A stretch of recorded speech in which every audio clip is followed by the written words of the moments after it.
Hey guys, and this is Lily today interviewing Teni, the entertainer, literally the best star in the African industry, musical industry right now, interviewing for Kalakuta and Uyolo Connect. Thank you so much for allowing us to do this interview tonight. Thank you. Thank you for having me.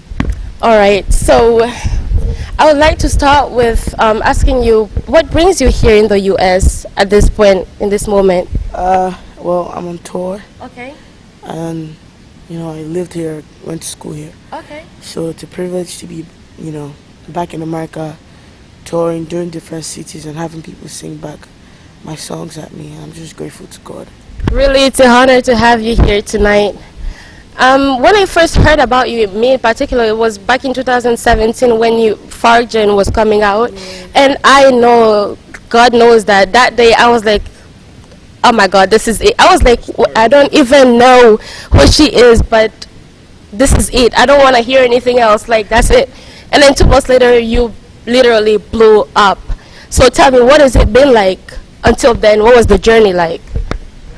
I was just going to school, chasing a dream, trying to just prove to the world that you can be what you want to be, and without any rules. It's just how you feel and what you want to be, not what they want you to be.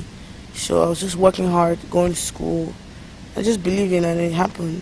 So I'm grateful still. So I have a question for Teni. So as far as your music goes, what song would you regard as your biggest song at this point? And what's that song that puts you on the pedestal? Well, every song did its thing, right? So Fajin did his thing, and then Waits did his thing, Askamaya did his thing. I feel like Fajin brought me out, and then Askamaya made a statement, and then Askamaya ushered Case. And I'm just honestly and truly really grateful because in the industry it's really not easy for a female, to dress like I do, no makeup, just be me and still, achieve the things I've achieved. And so I'm really just grateful. Well, I've seen on your social media you have like over 2 million followers. I mean, damn. Congratulations on that. And how are you able to cope with like the comments and all of that? Really? I mean, I have a life outside of music, and if you don't know how to bridge things and balance things, Yeah. you get caught up. So I have 2 million followers, but there are people that have 50 million and 100 million, and they're still living, they're still breathing, and their shoulder is not up. So obviously, I just started, and So I'm heading somewhere. there's this thing about people commenting, especially bad comments on social media. How do you deal with that? Especially, there's a lot of people that say, I mean, these artists, they don't see it, they're invincible to these comments. I mean, what's your perspective on that? How do you cope with We negative see comments? things, come on, we're human beings. You know what I'm saying? I see bad comments, but I don't know you from anywhere. If I knew you one-on-one, then I could be offended.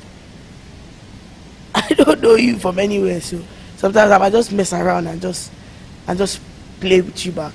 It's not like as if I'm offended by what you're saying. I just want to be stupid like you, and just play with you, push your own buttons too. But if I don't know you, you don't know me. If I see you outside, I can't even say this is Lagbata. I don't know who you are. Why should I be offended? I'll only be offended if it's somebody I know. You could have called me on the phone and you're going, but I don't even know these people. Yeah, that's right. I have to applaud you for how real you really are. I've seen in all of your interviews, that's basically what you say, basically that you don't care as long as the person really gets to you, but it's really not that deep. Yeah.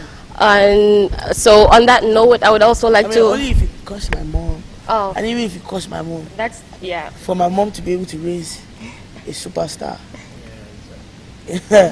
That means there's something that she has done right that your own mom has not done right. So I don't try to see things too deep. Yeah. When things happen, hey, it's the living they talk about, right?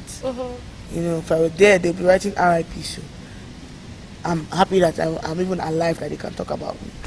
So congrats on your BET nomination. Thank you. I mean, so are you optimistic? Do you think you're going to win that category? The BT already happened. Oh, you did? Yeah. Really? Well, are you talking about Headies? Oh, Headies, yeah. That it's coming. I mean, Headies has always been something that back as 2008 when the band won, when all these people used to win. I used to sit down and like, one day I'll be there, and I'm just really. So is there anybody that you would really like to collab with in the future, or anybody that you like who's inspired you thus far in the industry, really? Everyone. Everyone? Not everyone, but King Sonny Adi. Kwam One most definitely. Wiz. Yeah. Alright, so what's your impression about Indianapolis? Now that you're in Indy, I mean, I know you've been to different states, you've been to different countries.